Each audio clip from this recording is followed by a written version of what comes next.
MSNBC star hired Jen Psaki repeatedly tamps down them expectations ahead of midterms. Jen Psaki is set to host a show on Peacock following her tenure as Biden's pressure secretary. Jen Psaki made a big splash in the media landscape when she announced earlier this year she was joining MSNBC after serving 15 months as White House press secretary. Psaki was highly praised during her tenure as President Biden's chief spokesperson by her liberal fans in the media, but even many of her conservative critics acknowledged she was effective at her job. She became a household name for spying on behavior of her boss and carrying water for Democrats at large. But now, as an MSNBC analyst, she is no longer sounding like the left's biggest cheerleader. In her debut network appearance on Alex Wagner Tonight, Psaki cautioned Democrats on the really risky strategy they have deployed in boosting so-called MAGA candidates in GOP primaries in hopes for an easier defeat in the midterms elections. You really don't know how it's going to turn out, and that's scary, Bisak told host Alex Pagin on September 15, 13, when asked how she reviewed the Democratic perspectives in the midterms. Psaki entertained Wagner's taxation that the Supreme Court's decision to overturn Roe v. Wade can fuel a referendum on Republicans instead of the party control like in the previous midterm cycles. But she later tamped down Wagner's eagerness for Democrat victories. While I think a lot of Democrats are feeling better as they should, there is a long way to go here, Psaki said. If the election were tomorrow, I think the House would be a big uphill battle. That would be a big of a leap. The Senate more a toss up, but there are different dynamics that we should pay close attention to too. Since then, polls that once gave Democrats a glimmer of hope in potentially maintaining control of Congress following the Dobbs decision and a string of legislative victories for the Biden administration quickly shifted back in favor of Republicans. Psaki must realize that spinning her way through a session which was her role as press secretary no longer will fly. Cornell Law School professor and media critic William A. Jacobson told Fox News Radio. She has her own reputation to worry about now, so it's not surprising she's putting forth a realistic assessment of where things stand. On the Meet the Press, Psaki offered a stark warning for Democrats that they will lose if voters view the midterms as a referendum on her former boss. Look, I think the Democrats, if the election is about who is the most extreme, as we saw, Kevin McCall thought on there with Marjorie Taylor Greene, I'll say her name is sitting over his left side, then they're going to win. If it is a referendum on the president, they will lose, and they know that. Psaki told on the September 25 broadcast. Psaki also sounded the alarm that crime is a huge vulnerability for Democrats, pointing to the millions in GOP spending towards the Pennsylvania Senate race using the issue of crime to target Democrat candidate John Fetterman. New Posters managing editor Curtis Halkey acknowledged that Psaki was effective at her job as White House press secretary and called her a savvy political painter, but he countered viewers on her timer commentary, saying Psaki should not be confused as a conservative or even a moderate, telling Fox News Digital that MSNBC shored up their ranks with the Democrat establishment. Last week on Morning Joe, Psaki softened her opposition to the Democrat strategy of funding MAGA candidates, saying both Democrats and Republicans have been playing in primaries for decades, and that this can be chalked up as three-dimensional politics. While discussing King Senate races, though, Psaki said it is mind-bending that both Georgia Republican Rachel Walker and Pennsylvania candidate Dr. Malti OZ are very much in the running to win both their races, despite their various issues on the campaign trail. And it's important for us sitting in Washington or New York to remember that in Pennsylvania, Georgia, and Nevada, people were voting around a range of issues, Isaac told her MSNBC colleagues last Tuesday.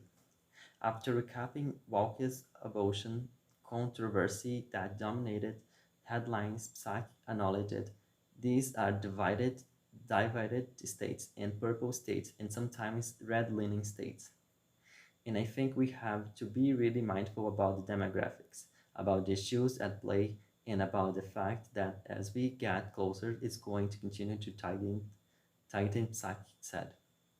On Sunday Meets the Press, Psaki predicted that the Georgia Senate race will go into a runoff in December rather than suggesting a decisive victory for Democrat Senator Raphael Warnock, who she praised for letting Herschel Walker wallow in his murder pit of scandal instead of attacking his GOP rival on it.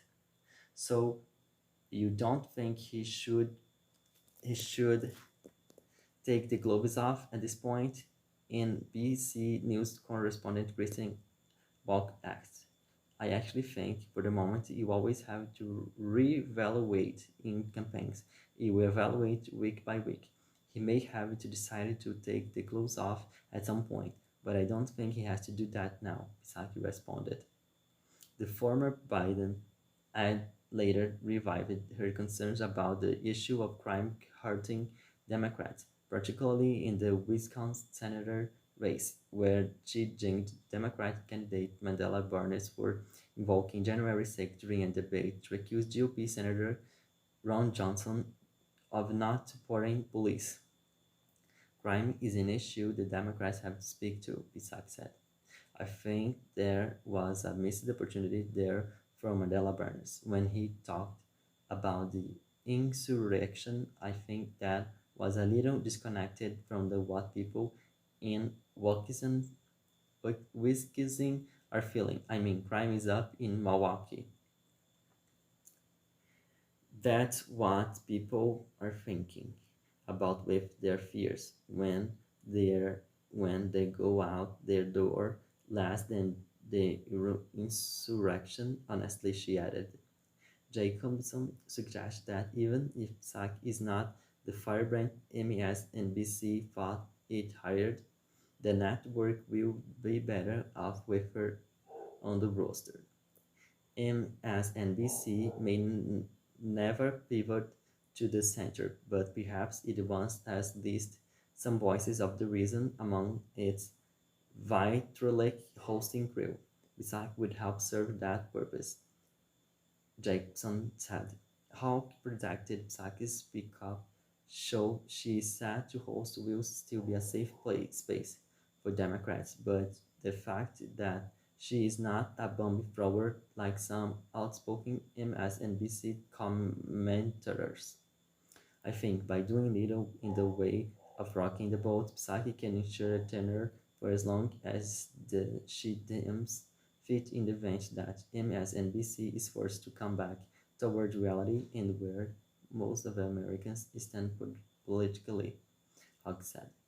Joy Concha Fox, contributor and author of the new book, Come On Man, The Truth About Joe Biden's Terrible, Horrible, No Good, Very Bad presidency, said Psaki was being underutilized by MSNBC and suggested she have a large presence at the network.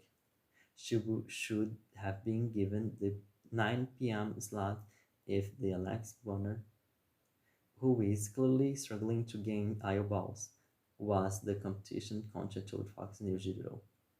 MSNBC is taking a big gamble to give a Peacock program on to challenge untested agent site an Obama administration veteran who was previously an CNN analyst before joining the Biden administration. So far, MSNBC was dealt a bad hand with Simon Sanders, the former top aide to Vice President Kamala Harris, who similarly left the Biden administration to join the liberal network to host a weekend show.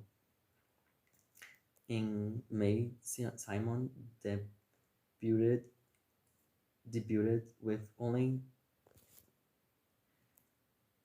300,061 viewers and a paltry 20,090 in the advertiser quoted to 25 to 54 demographic. She did even worse on Sunday, reaching just 300,044 total viewers. Since then, her show has rarely cracked 500,000 viewers.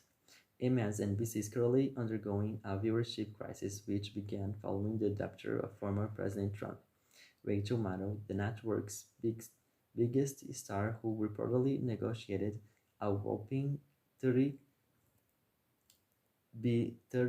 million contract, rolled back her program to Mondays earlier this year, leaving a 4-day vacuum in the prime time. MSNBC tapped Alex Wagner to fill Meadows' shoes, and her audience is a fraction of her predecessors. Several other changes have been made at MSNBC. Morning was extended to an unprecedented 4-hour programming. Stephanie Wolf was moved to anchor the 11th hour, following the departure of Brian Williams and Chuck Todd's weekday show was pulled by the network and moved to NBC's live streaming network NBC News Now.